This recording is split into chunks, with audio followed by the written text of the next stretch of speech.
अस्सलामु अलैकुम वरहमतुल्लाहि वबरकातुहू। मुअज़्ज़िज़ असातिज़ाए किराम, पुलबंद कार्रवाई 2024-25 के लिए नमूनतन सवाली पर्चा आपकी खिदमत में पेश कर रहा हूँ। आप देख रहे हैं कि इसमें सबसे पहले हम बुनियादी सलाहियतें लिखेंगे। बुनियादी सलाहियतों की फ़हरिस्त मैंने ग्रुप में शेयर की है, आप वहाँ से हासिल कर लें। उसके बाद हर सलाहियत के लिए 3-3 सवालात निकालेंगे। जैसे देखिए यहाँ पर ये मॉडल सवाली पर्चा है, आप इसी मॉडल पर इस्तेमाल कर सकते हैं या अपनी तरफ से नया मॉडल भी बनाया जा सकता है। रहनुमाई के तौर पर ये चंद चीज़ें बता रहा हूँ। हर सवाल के लिए सवाल नंबर 1 है, यानी सलाहियत नंबर 1 है। उसके लिए 3 सवालात पूछे हैं मैंने। कोई नज़म सुनाएं, कोई कहानी सुनाएं, अपने बारे में बताएं। एक बार सलाहियतें हम पढ़ लेते हैं। देखिए सलाहियत नंबर गीत, नज़में, पहेलियाँ, कहानियाँ सुनाना, खेलों में हिदायत के जवाब देना। इसी तरह से आप एक बार इसको पढ़ लीजिए। उसी को मद्देनज़र रखते हुए मैंने यहाँ सवालात भी बनाए हैं। सवाल नंबर 1 यानी सलाहियत नंबर 1, इसमें 3 सवालात हैं। इनमें से अगर कोई 2 सवालों के जवाबात भी बच्चा देता है तो इसका मतलब ये हुआ कि वो सलाहियत उसके अंदर है। इसी तरह सवाल नंबर 2 है, उसके लिए भी 3 सलाहियतें हैं। यहाँ इक्तिबास पढ़ने के लिए कहा है, मैंने एक इक्तिबास यहाँ पर लिख दिया है। बच्चा इसको पढ़ेगा। इसमें सवालात भी हैं, सरगर्मियाँ भी हैं, इस बात को आप जहन में रखें। चंद तहरीरी भी हैं और ज़बानी भी हैं।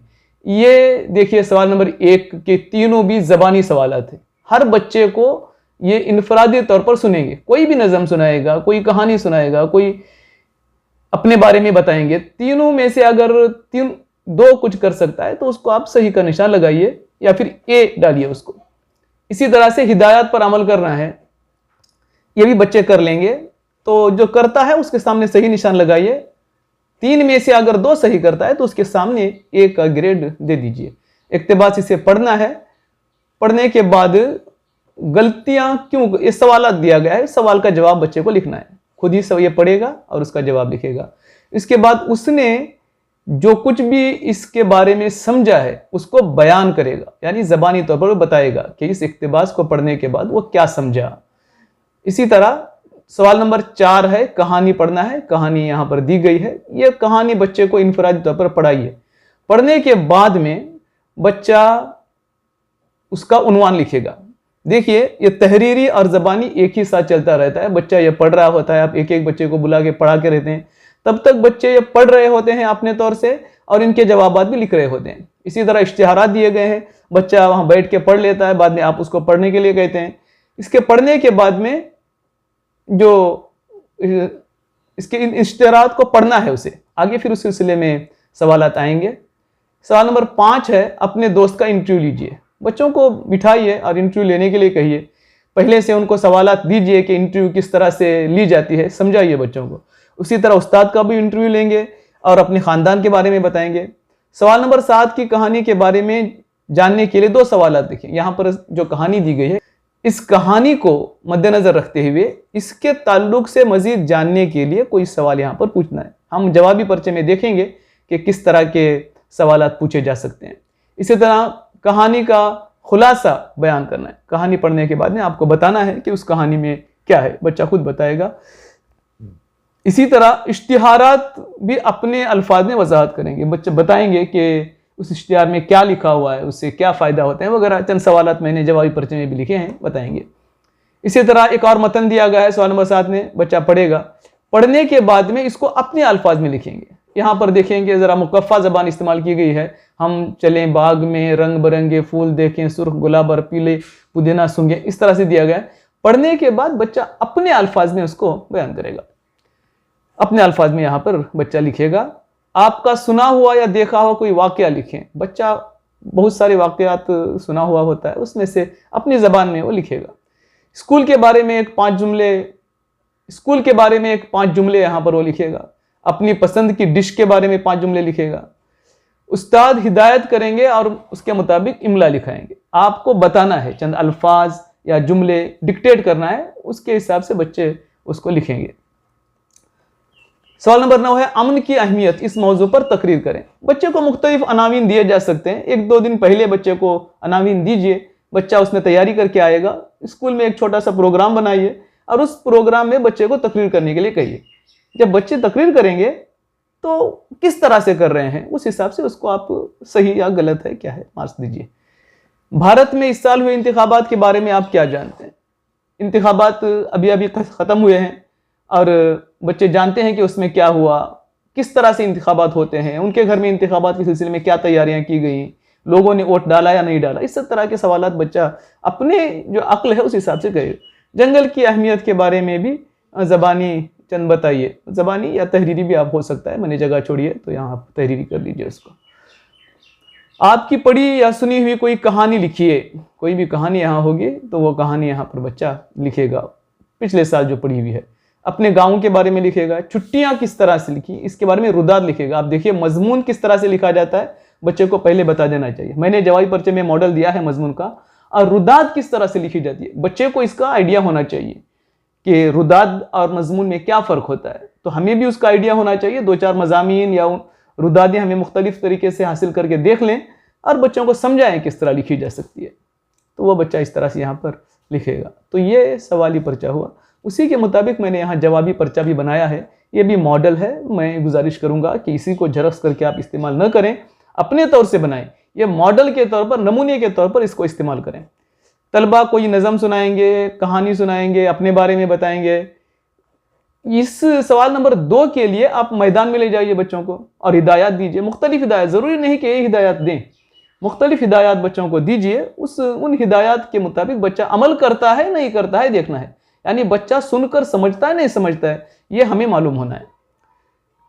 तलबा इनफरादी तौर पर इक़्तिबास पढ़ेंगे। सवाल नंबर 3 में इक़्तिबास है, सवाली पर्चे में मौजूद है। हमारे पास सवाली पर्चा जवाबी पर्चा दोनों पाए जाते हैं, इसलिए इसको मैंने यहाँ रिपीट नहीं किया। उसी इक़्तिबास को देखकर वो पढ़ेंगे और उसके ताल्लुक से जो सवालात हैं उसके जवाबात भी मैंने यहाँ लिख दिए हैं। इस तरह वो जवाबात लिखेंगे, ज़रूरी नहीं कि यही जवाब लिखे, मुमकिन है अपने अल्फाज में दूसरा जवाब लिखेगा। पढ़ने के बाद में, इक़्तिबास पढ़ने के बाद में अपने अल्फाज में उसको बयान करेगा। दी गई कहानी पढ़ने के बाद में मुनासिब उन्वान लिखेगा। मैंने चंद अनावीन यहाँ पर दिए हैं, ज़रूरी नहीं कि यही अनावीन में से कोई एक वो लिखे। मिसाल के तौर पर मेहरबान लड़का, बहादुर लड़का, अकरम की बहादुरी, दूसरों की मदद, अच्छे अखलाक वगैरह, ऐसा कोई भी उन्वान हो सकता है। तलबा दिए गए इश्तिहार पढ़ेंगे, जो इश्तिहार दिए हैं, ज़रूरी नहीं कि वही उसी तरह के हों, आप कटआउट्स अखबार से काट के भी बच्चों को दे सकते हैं। एक सरगर्मी के तौर पर यह टेस्ट होना चाहिए। तलबा अपने दोस्त का इंटरव्यू लेंगे, उस्ताद का इंटरव्यू लेंगे, अपने ख़ानदान के बारे में बताएंगे, जैसे अपने ख़ानदान में कितने अफराद हैं, कितने लोग कमाते हैं, क्या काम करते हैं, उनकी तालीम क्या है। एक गुफ्तगू जैसा माहौल होना चाहिए, उसे कन्नड़ा में हरटे होड़ी उर्दू कहते हैं। बच्चों को बिठाइए, आप अपने ख़ानदान के बारे में बताइए, बच्चों से कहिए, वो भी अपने ख़ानदान के बारे में बताएंगे। एक अच्छी गुफ्तगू होनी चाहिए, इतना होना चाहिए कि उस गुफ्तगू को जितना मुमकिन हो अच्छी ज़बान, अदबी ज़बान इस्तेमाल करें। आप अदबी ज़बान इस्तेमाल करें, बच्चे आपका देखिए अदबी ज़बान इस्तेमाल करेंगे। इसी तरह सवाल नंबर 7 में कहानी के बाद जानने के लिए चंद सवालात बच्चे को पूछना है, 2 सवालात पूछना है। मैंने यहाँ 3 नमूने के तौर पर दिए हैं। अकरम कैसा लड़का था, अकरम ने परिंदे के साथ क्या किया, जंगल में बच्चे क्या कर रहे थे वगैरह। तलबा कहानी का खुलासा अपने अल्फाज में बयान करेंगे। मैंने यहाँ खुलासा लिख दिया है, ज़रूरी नहीं कि ऐसा ही हो, मैंने लिखा है, अब बच्चे अपने अल्फाज में इसको बयान करेंगे। सवाल नंबर 8 है, किसी इश्तिहार की अपने अल्फाज में वजाहत कीजिए। जैसे ये किस चीज़ का इश्तिहार है, इसमें क्या मालूमात दी गई हैं, इश्तिहार किस लिए दिए जाते हैं, ये सब चीज़ें वहाँ पर वो बताएंगे। तलबा मतन पढ़ेंगे, मतन को अपने अल्फाज में लिखेंगे और सुना गया कोई वाक़या भी बच्चे लिखेंगे। स्कूल के बारे में 5 जुमले मैंने यहाँ नमूने के तौर पर चंद एक लिख दिए हैं, बच्चे अपने तौर से लिखेंगे।